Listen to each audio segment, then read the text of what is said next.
The hangar at Bagram Airfield hummed with the kind of silence that only men who knew what waited outside could create. Chief Warrant Officer Daniel Brooks stood beneath the half-lit skeleton of an MH-47G Chinook, hands deep in his flight gloves, eyes tracing the black metal that would soon carry him through mountains older than war itself. Fuel fumes mixed with cold diesel air. A wrench clanged somewhere in the dark, one sharp reminder that the clock was still moving. Brooks didn't talk much before missions. He'd learned words wasted oxygen, and oxygen was the one thing Afghanistan never gave freely. His co-pilot, Chief Warrant Officer Reed, leaned over the center console, flicking switches in quiet rhythm. Both men had the same ritual: start with systems, end with superstition. Reed touched the same bolt above the overhead panel every flight. Brooks carried a folded photo of his daughter inside his sleeve pocket, laminated and bent at the corners. "Before we lift off, let me know where you're watching from." It's always wild seeing where these stories reach the briefing from an hour earlier still replayed in his mind. Grid coordinates whispered over a map covered in dust rings. Special operations teams pushing toward Tora Bora, high altitude, thin air, enemy caves spiderwebbed through the ridgelines. Their job was simple on paper: insert, extract, disappear. Reality never read like paper. He ran a gloved hand along the fuselage, feeling the cold bite through Nomex. The aircraft felt alive. 10,000 parts holding one fragile promise: get them in, get them out. Someone once told him Night Stalkers didn't fly missions, they flew miracles on a timer. Outside the hangar, night stretched wide and starless. Dust devils rolled over the runway like ghosts trying to remember their shape. Brooks pulled his helmet under his arm and watched the wind push sand across the tarmac. There was always a moment before takeoff when he wondered if the earth was trying to warn him. He turned toward the aircraft again.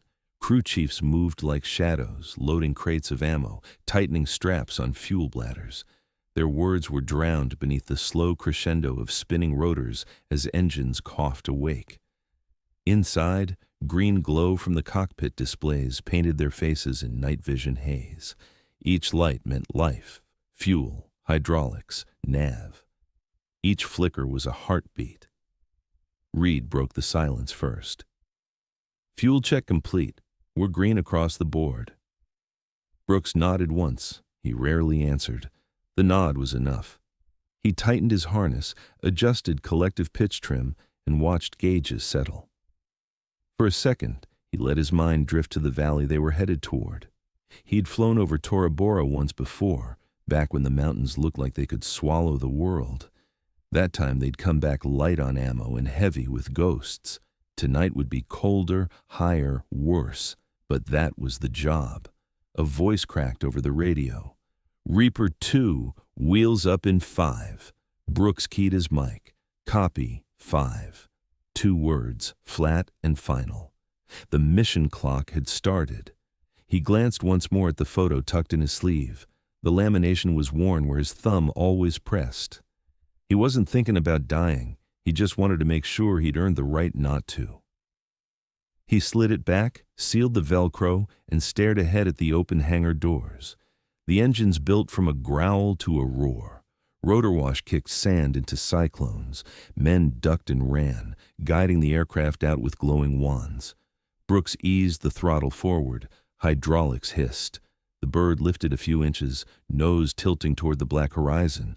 Another voice in his headset, control tower clearance, blurred beneath the sound of twin rotors cutting night air. He thought about all the stories no one would ever hear, the missions scrubbed from records, the names erased before sunrise. Pilots like him didn't make headlines. They made ghosts of themselves so others could live. The Chinook hovered, dust swirling beneath it like smoke from an invisible fire. Brooks gave a slow nod to Reed.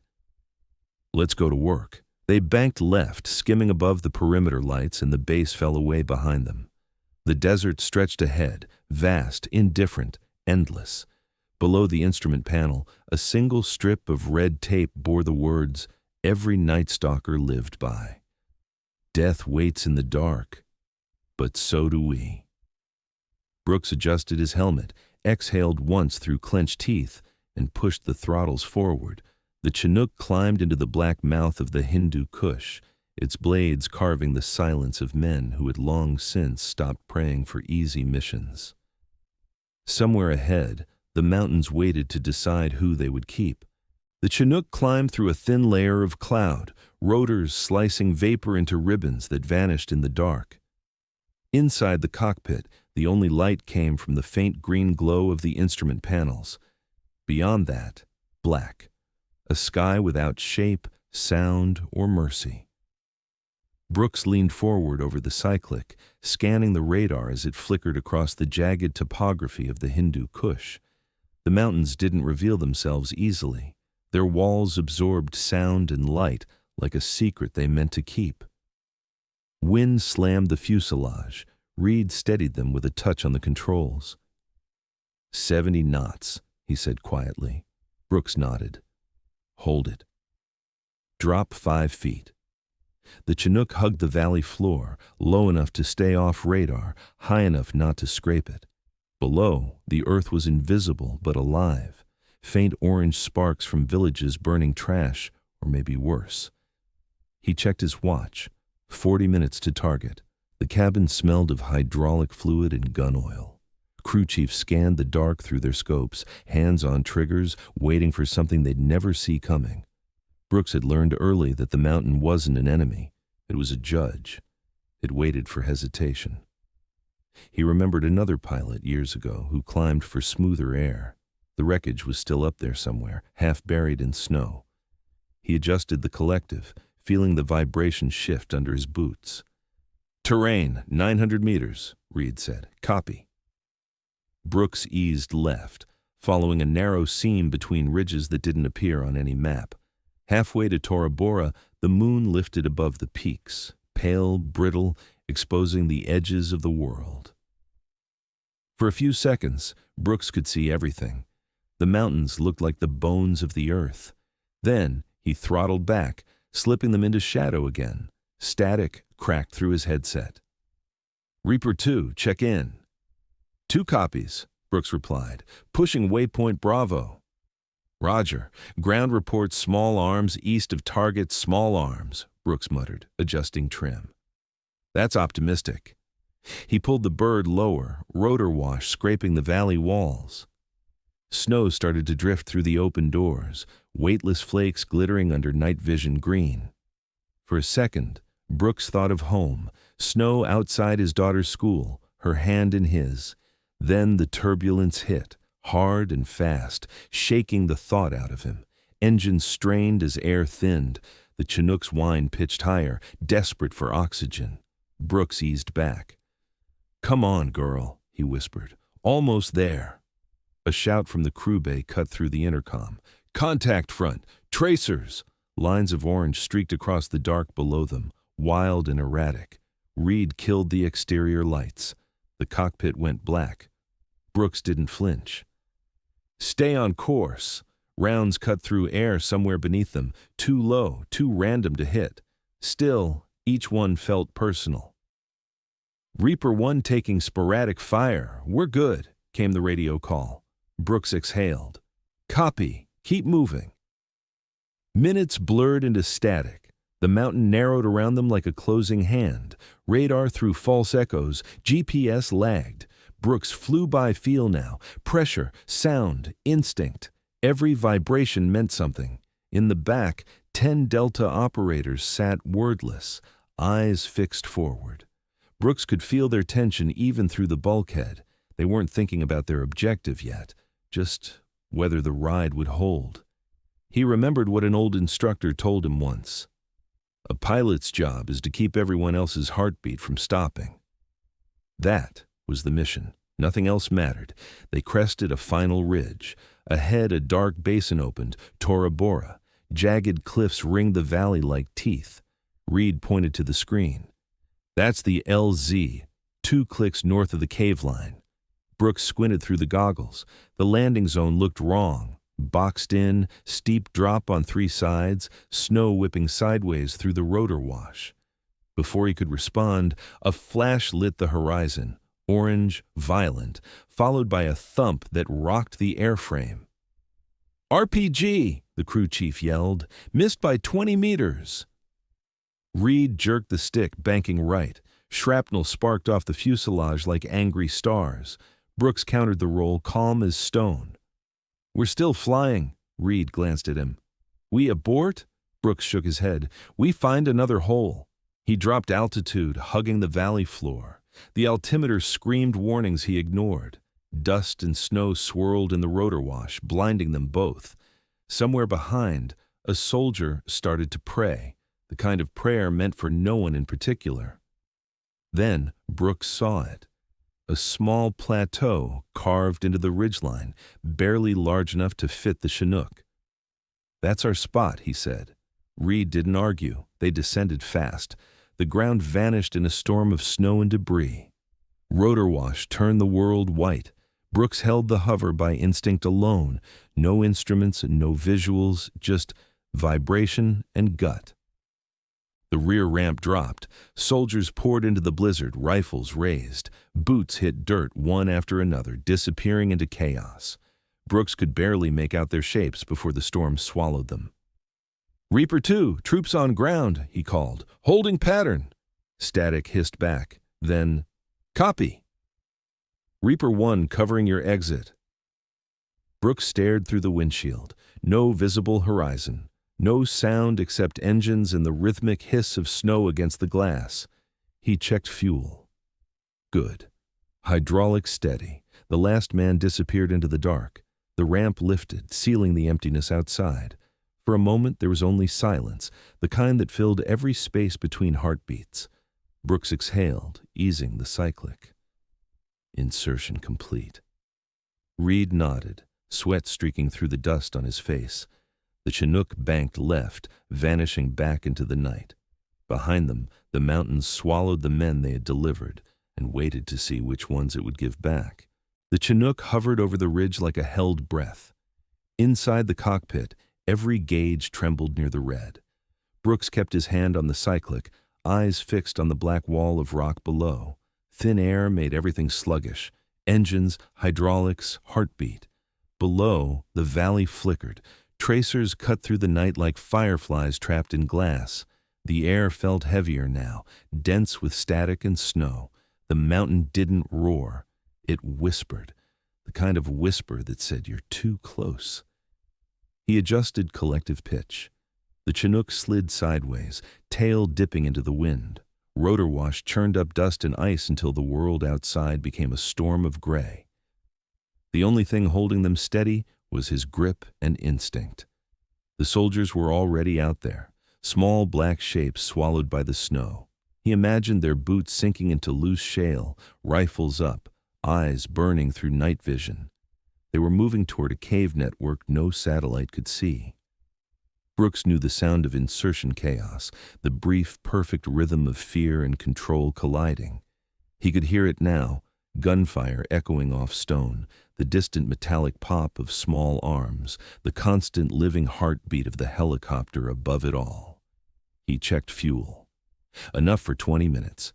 That meant 15 to hold, 5 to leave. No room for mistakes. The radio cracked with static, a single coded burst confirming the team had reached cover. No names, no chatter, just life for now. He circled wide over the valley, eyes scanning shadows that shifted like breath. The altimeter flashed warnings. The mountain walls seemed to close in. Snow blurred horizon from sky, ridge from cloud. The Chinook was barely moving, but every inch felt earned. Brooks had flown in storms, sand, fire, but this was worse.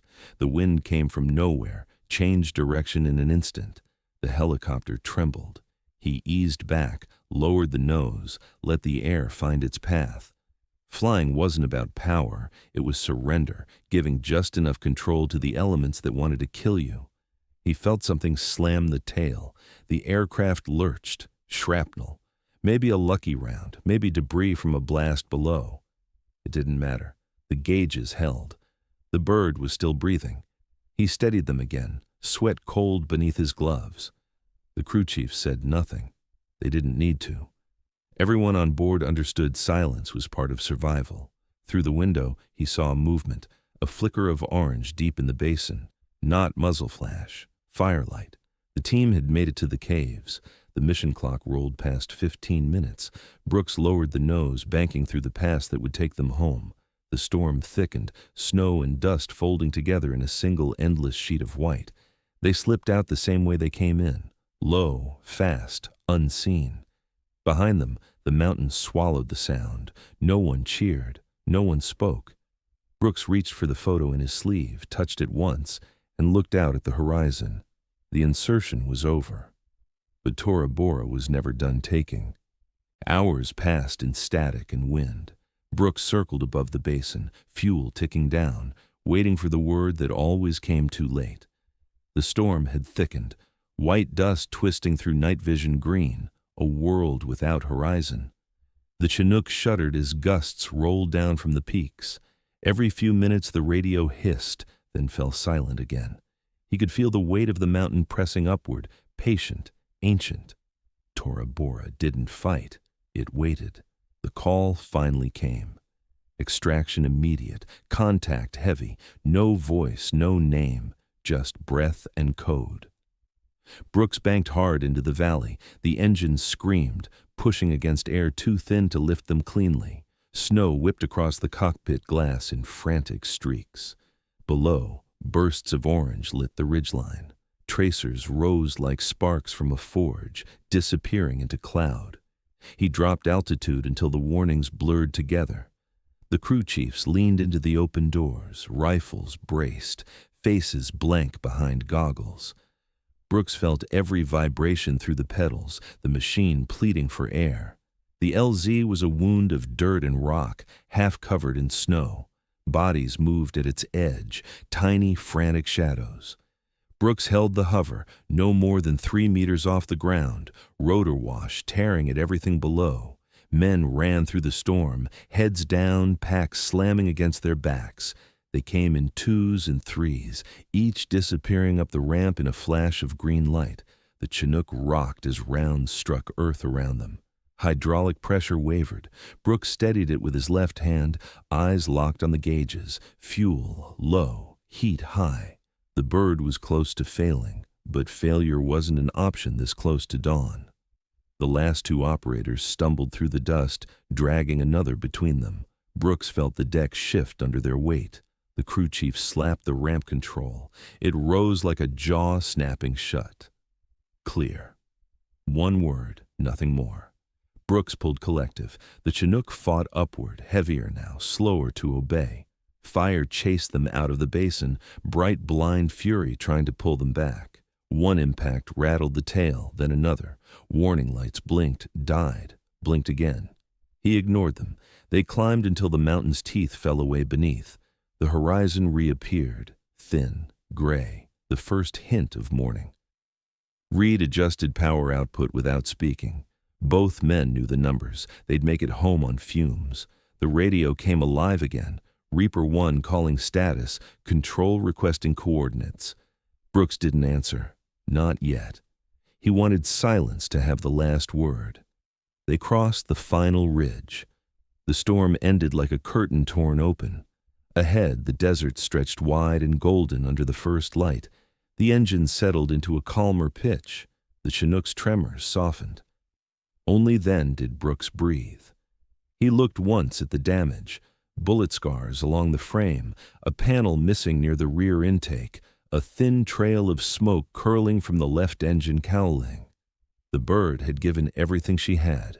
Below, Bagram shimmered in the haze. A few rows of lights, a promise of ground. Brooks eased the throttles back, letting gravity finish the work. They touched down, rough but whole. The ramp dropped. Medics and crew swarmed in, pulling the wounded clear. No cheers, no ceremony, just motion. Brooks sat motionless in the cockpit, gloves resting on the controls. His reflection stared back from the cracked instrument glass. Helmet, dust, 2 eyes that hadn't blinked in an hour. He reached for the switch that killed the power. The rotors slowed, then stopped. The silence that followed felt unnatural, too clean. Out on the tarmac, the mountains stood faint in the distance, their peaks washed in pink light. He thought about the men still out there, about the ones who wouldn't call in again. The mission was complete, but the cost was never tallied on paper. Brooks removed his helmet and set it on the console. Sweat cooled on his neck. He looked at the photo tucked inside his sleeve pocket, creased, faded, untouched by everything else. They'd flown into the dark and brought most of them home. That was enough for tonight. He stepped down from the cockpit, boots hitting the cold concrete. The wind carried the smell of fuel and dust and something older, something that belonged to the valley itself. As the sun climbed, it lit the bullet holes along the Chinook's side like constellations, proof that ghosts could leave marks on metal. Brooks walked away without looking back. The extraction was over. The mountain had taken its share. Dawn crept over Bagram, thin light sliding across metal and frost. The Chinook sat apart on the tarmac, blades still dripping melt, skin pocked and burned. Steam rose from the seams like breath escaping a wounded thing. Brooks stayed in the cockpit long after shutdown. The air inside smelled of fuel and dust and hours he didn't remember spending. The panel was cracked, one gauge dark, fingerprints ghosted in soot. He sat there until silence began to hum. Outside, the world moved without ceremony. Crews walking past, forklifts whining, a medic pushing an empty stretcher. War never paused long enough for reflection. It just changed tasks. He unbuckled, climbed down, and felt the stiffness in his legs. Ground always felt strange after too much sky. The hangar wind carried the metallic scent of spent rotors and hydraulic mist. The crew was already circling the aircraft, marking bullet holes with chalk, tracing each scar like archaeologists of violence. Someone spoke behind him, a voice blurred by distance, asking for reports, for numbers. He didn't answer. All the numbers meant was that the bird had survived by inches. In the ready room, heat and fluorescent light pressed close. The map on the wall looked smaller than the world it described. He gave his debrief in short sentences: altitudes, coordinates, weather, contact. No adjectives. Paper didn't need emotion. "Any moments you thought about aborting?" someone asked. He looked at the map again, thought of the snow, the fire, the 10 men running into a mountain that swallowed sound. He shook his head once. There was no room for hesitation up there. Outside, morning turned the peaks pink. The storm that had tried to kill them was now just decoration on the horizon. He walked the flight line alone, past mechanics and noise, until he reached the scarred fuselage again. Up close, the holes looked almost deliberate, patterns of survival. He ran a gloved finger along one and felt heat still trapped inside the metal. Machines remembered, even if people tried not to. He pulled the photo from his sleeve.